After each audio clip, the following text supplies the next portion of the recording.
जय गुरु जी, शुक्राना गुरु जी, अनंतम अनंतम शुक्राना गुरु जी। सभी साध संगत जी को जय गुरु जी। संगत जी, गुरु जी महाराज ने बहुत ही डिवाइन सत्संग हमें ब्लेस किए हैं दो आंटी जी की आवाज में। और संगत जी कहते हैं ना कि जो गुरु जी को सच्चे दिल से अपना मानता है, गुरुजी उसके हमेशा अंग संग सहाय रहते हैं। और संगत जी, गुरुजी तो न जाने कितनी बेटियों के पिता हैं, लाखों करोड़ों बच्चों के वो पिता हैं।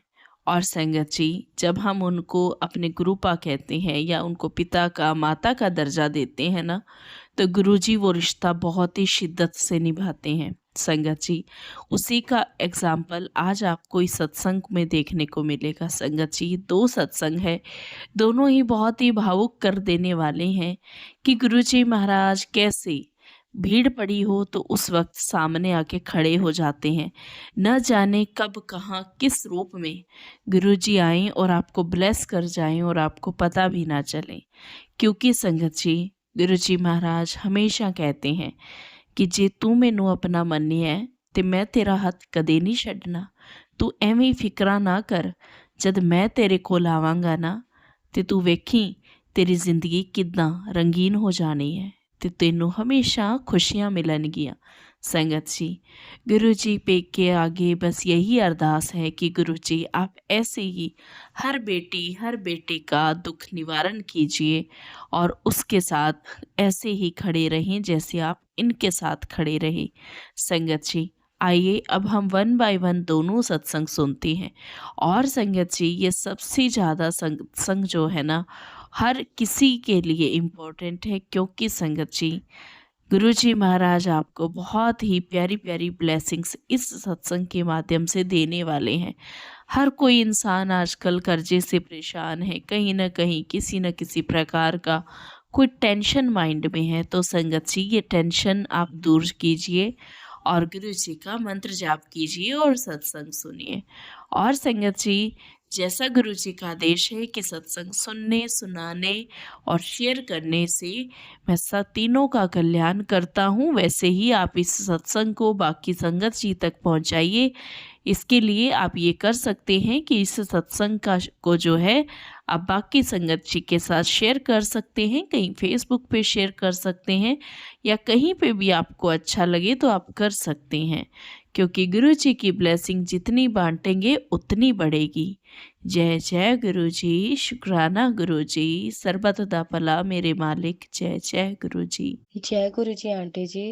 जय गुरु जी संगत जी। जय गुरु जी। मैं अभी नई संगत हूँ। मैं उनसे 2022 में अगस्त के लास्ट महीने में जुड़ा हुआ था। मैं फोन देख रही थी, उससे एक महीने पहले की बात है। इंस्टा चला रही थी मैं, फिर अचानक से ही एक गुरुजी का मैंने वीडियो देखा था जिसमें शहद वर्षा हो रही थी।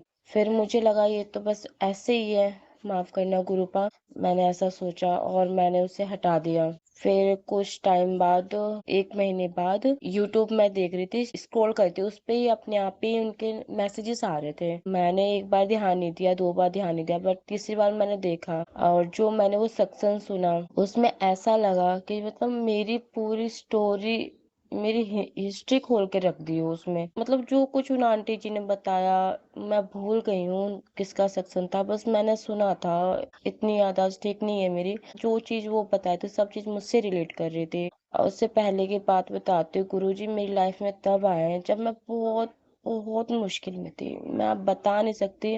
मेरे मम्मी पापा नहीं है। मैं दुर्गा माँ की बहुत पूजा कर, शिव जी को भी बहुत मानती हूँ। मतलब मेरी माँ है ना, वो दुर्गा माँ है। बहुत बहुत हेल्प करी इन्होंने, इतनी मुसीबतों से निकाला है इन्होंने, मैं बता नहीं सकती।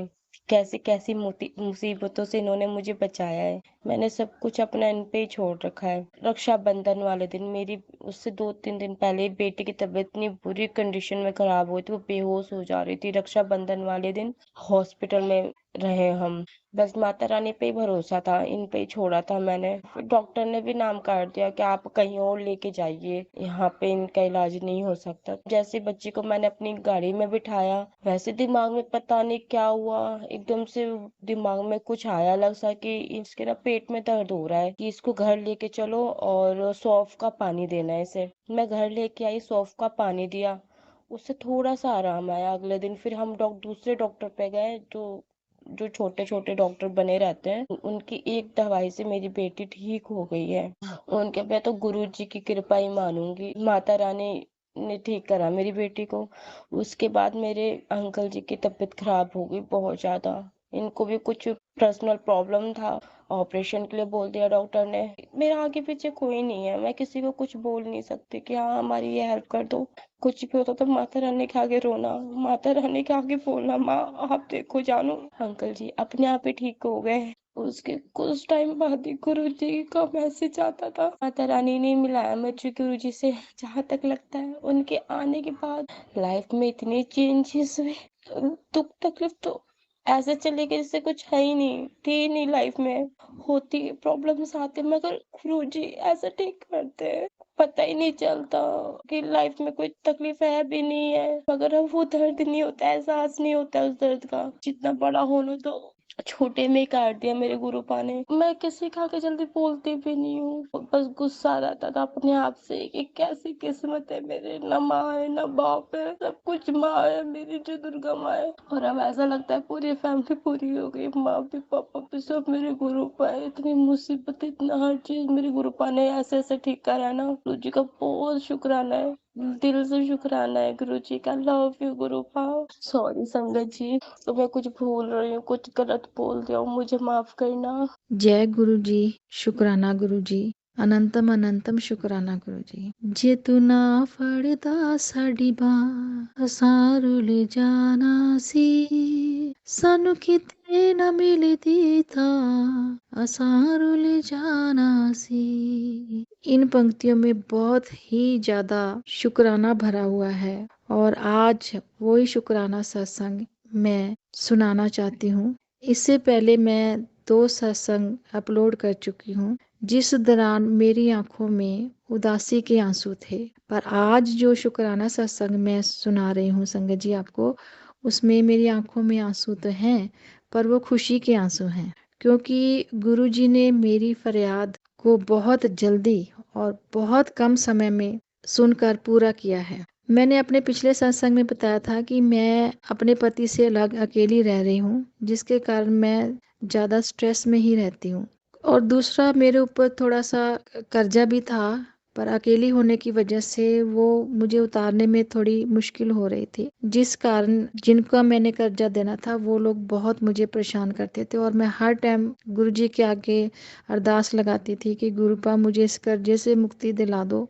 और मेरे से ना लोगों के जब फ़ोन आते हैं तो मुझे घबराहट शुरू होती है। तो गुरुपा ने का यही संदेश आता था कि अभी जब टाइम आएगा मैं सही समय पर मैं अपने आप करूँगा, तू चिंता ना कर। तो हम तो इंसान हैं, तो मैं सोचती थी कि अगर रिलेटिव मुझे किसी भाई बहन अगर मुझे दे दें तो मैं उनका तो बाद में दे दूंगी, जो बाहर से कर्जा लिया है वो मैं चुका दूं। तो मैं कोशिश करती थी कहीं ना कहीं से मुझे मिल जाए। इसके लिए मैं अपने रिश्तेदारों में कॉल करती थी या बहन भाई को बोलती थी, पर वो मना कर देते थे। और अगले दिन मुझे गुरु जी का संदेश आता था जब मैं तेरे को मना कर रहा हूँ तो क्यों लोगों से पैसे मांग रही है, क्यों अपना मन खराब करती है, किसी ने नहीं देने, तू बस कुछ दिन रुक जा, मैं खुद तेरा कल्याण करूँगा। तो ऐसे 2 दिन चलता रहा, मैं मांगती थी, कोई देता नहीं था। और गुरु जी का फिर वही संदेश आना, तूने अगर मुझे गुरुपा बोला है तो मैं तेरा कल्याण करूँगा, बस थोड़ा सा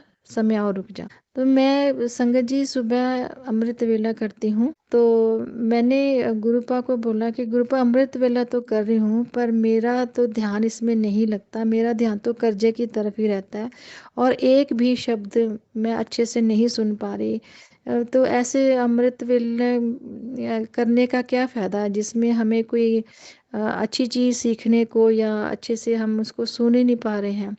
मेरा कर्जा एक बार चुकवा दो, तो मैं ये चाहती हूँ कि मैं शांति से सुकून से इस अमृत वेला को सुनूं, मेरा मन लगे इसमें। तो संगत जी मैं ये कह के सो गई। मेरी आँखों में रोज़ आँसू होते थे, रोज़ आँसू होते थे, क्योंकि अमृत वेला मैं लगाती तो थी, पर वो मेरा मन ही नहीं टिकता था। तो मैंने गुरुपा को कहा कि गुरुपा मैं थक चुकी हूँ, क्योंकि मैं ना तो किसी को अपना दुःख बता सकती हूँ और ना ही मैं कुछ इतनी काबिल हूँ कि मेरी भी मैं कहीं जॉब कर सकूँ या कहीं से, और ना ही मुझे कोई उधार दे रहा है। क्योंकि सुबह उठते ना मुझे टेंशन हो जाती थी कि कर्जे वाले की कॉल आ जानी और उन्होंने काफ़ी मुझे बोलना और मेरा सारा दिन मन खराब रहता था।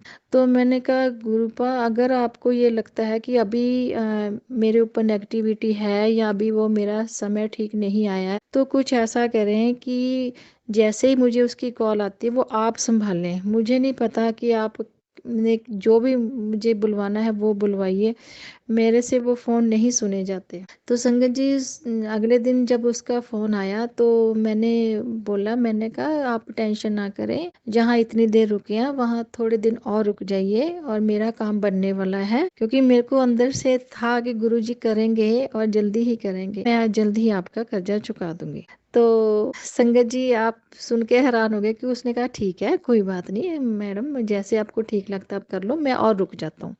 मैं सरप्राइज भी, ये बंदे ने ऐसे कैसे बोल दिया, ये तो इतनी गालियां देता था मुझे, आज बड़े चुप शांत हो गया। तो मैंने गुरुजी के स्वरूप की तरफ देखा तो मुझे उनमें स्माइल दिखी। तो मैंने कहा गुरुपाद ये आपने किया ना। तो बड़ा मन मेरा उस टाइम खुश हुआ, मैं रिलैक्स हो गई, क्योंकि गुरुपा को भी लग रहा था कि आज इसको रिलैक्स करना ज़रूरी है, क्योंकि मेरे दिमाग की ना नसें फट रही थी उस कर्जे की वजह से। गुरुपा का मैसेज आया कि आज रात को मैं तेरे को 2 खुशखबरियां दूंगा। तो रात के 8 बज गए, कोई न्यूज़ नहीं। तो रात को ना 8 बजे मुझे, तो मेरी ना एक फ्रेंड की मुझे कॉल आई, कहती अरे तेरे को पैसों की ज़रूरत थी ना, तो 4 लाख मेरे पास एक्स्ट्रा पड़े हैं, कोई प्रॉब्लम नहीं है, जब तेरा मन होगा वापस कर देना और तू ये मेरे से ले ले। मैं हैरान, संगत जी इस फ्रेंड से मैं कम से कम 10-12 बार मांग चुकी, तो यही कहते थे नहीं मेरे पास कहाँ, मेरे पास नहीं है। तो मैंने गुरुजी का बहुत बहुत शुक्राना किया। तो अगले दिन सुबह मुझे 11 के बजे बैंक से कॉल आती है कि मैडम आपका ना प्री अप्रूव्ड लोन 3.5 लाख का पास हुआ है, क्या आप लेना चाहोगे? संगत जी मैं कभी मोबाइल की तरफ देखूं, कभी गुरुपा के स्वरूप की तरफ देखूं कि ये क्या। तो मैंने कहा कि जी आपको शायद आपने रॉन्ग नंबर लगा लिया है, मेरा तो कुछ ऐसा है नहीं लोन का। कहते नहीं नहीं मैडम आपका ही नंबर लगाया है, आपका लोन पास हुआ है, क्या आप लेना चाहेंगे? मैंने कहा जी बिल्कुल, क्योंकि वो एसबीआई का था और रेट ऑफ इंटरेस्ट उसमें बहुत कम होता है। तो मेरी तो खुशी का कोई ठिकाना नहीं। तो उसके बाद मैंने जैसे ही मोबाइल खोला तो गुरुजी का मैसेज आया था, तेरे को बोला था ना 2 खुशखबरियां दूंगा, तेरे को बोला था कि सब्र रख। तो मेरी परीक्षा में पास हो चुकी है और अब तेरे को घबराने की ज़रूरत नहीं है, मैंने तेरी किस्मत के रास्ते खोल दिए हैं। तो अगले दिन मैंने बैंक वालों को फ़ोन किया, मैंने कहा जी मैं आ जाऊं बैंक में आ जाऊं? कहते हाँ हाँ मैम आ जाओ, थोड़ी सी फॉर्मेलिटी है वो आप आके पूरी कर दो। जैसे ही मैं मैनेजर के कैबिन में गई तो संगत जी वहाँ पे एक लेडी आई, उन्होंने ब्लैक कोट पहना हुआ था, तो उन्होंने कहा कि मैं बैठ सकती हूँ यहाँ पे?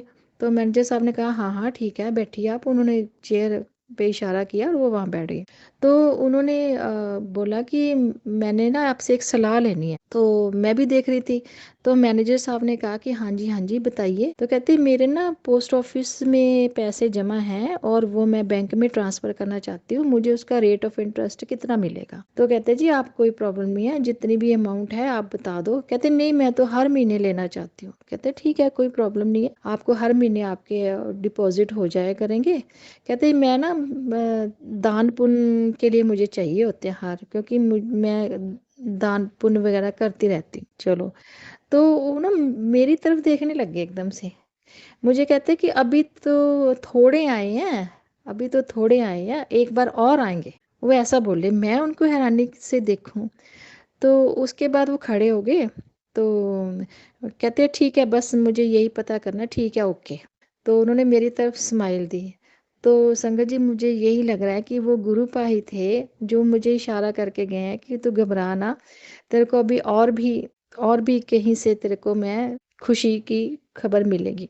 तो मेरा वो लोन पास हो गया और मैंने उनको दे दिए और आज मैं बहुत खुश हूँ। ये मेरा शुक्राना सत्संग है।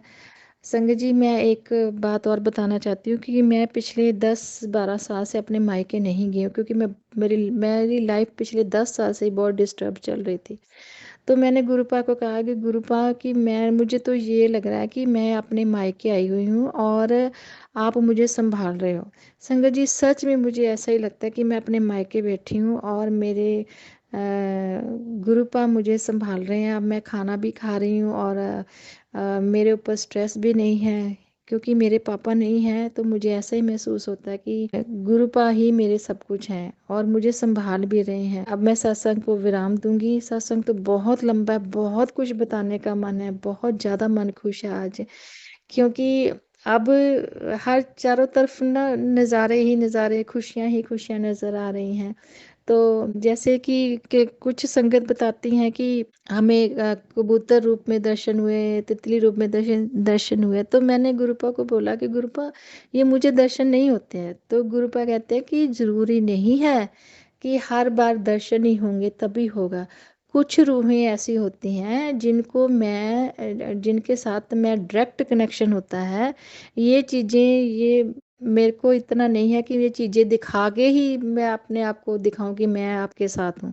मैं हमेशा आपके साथ रहता हूँ। इन चीज़ों में कोई ज़्यादा फर्क नहीं पड़ता। शुक्राना गुरु जी। अब मैं अपनी वाणी को विराम देती हूँ। शुक्राना आंटी जी, मेरा सत्संग अपलोड करने का आपका बहुत बहुत शुक्राना, क्योंकि जैसे ही मैं अपना सत्संग भेजती हूँ आप अपलोड करते हो और इतनी खुशी से करते हो। इतना अच्छा लगता है जब आप हमारा सत्संग शेयर करते हो और संगत उसको सुनती है और कहीं ना कहीं किसी संगत का को आशीर्वाद मिले। हम यही चाहते हैं कि जैसे अब मुझे खुशियाँ दी हैं गुरुपा ने इतने कम समय में, ऐसे ही हर एक संगत के दुखों को दूर करें गुरुपा, और हर संगत गुरु जी के चरणों में ऐसे ही शीश निवाती रहे। ऐसे ही गुरुपा अपने संगत पे मेहर करते रहें। जय गुरु जी। शुक्राना गुरु जी। ओम नमो शिवाय। शिव जी सदा सहाय। ओम नमो शिवाय। गुरु जी सदा सहाय। जय गुरु जी। शुक्राना गुरु जी। शुक्राना आंटी जी, शुक्राना गुरु जी। बहुत ही प्यारे डिवाइन सत्संग गुरु जी महाराज ने ब्लेस करवाए और आपने इतने प्रेम से सुनाए, इसके लिए आपका करोड़ों बार शुक्राना। और संगत जी, मुझे यकीन है कि जिसने भी सत्संग को सुना है और इस सत्संग को आगे संगत जी तक पहुंचाया है, उनका गुरु जी महाराज ज़रूर ही कल्याण करेंगे और उनके पास बहुत सारी ब्लेसिंग्स गुरु जी महाराज की पहुंच गई होंगी, क्योंकि गुरु जी की जब सत्संग सुनते हैं तो हमें बहुत सारी ब्लेसिंग्स मिलती हैं। संगत जी, जय गुरु जी।